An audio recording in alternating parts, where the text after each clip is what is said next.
Sabi nila, don't judge the book by its cover. Pero bakit hindi? Lalo na kung madilim na kanto yan, nakamas, tapos hindi mo makita kung may hawak yung mga kamay.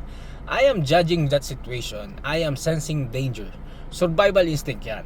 Ganyan din sa gym. Hindi to rocket science, pero kapag may nakita kang newbie na baluktot ang likod, yung imbes na deadlift, nagmumukhang doglift, husgahan mo na. But know this, I am not judging the person. I am judging the danger.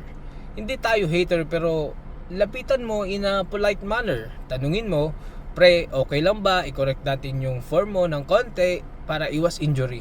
Ganun lang. Kung pumayag, go, turuan mo, share mo yung alam mo para matuto din siya. Pero kung ayaw, then let them continue their business. Choice nila yan kung gusto nila magka-injury.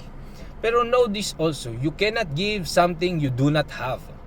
Kaya kung magko-correct ka, siguraduhin mong marunong ka na rin. Pangit makakita ng coach na kailangan din ng coaching. Practice what you preach.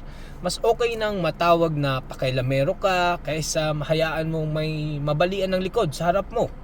Be a lifter, but be a leader also. Follow for more, Machong Daddy!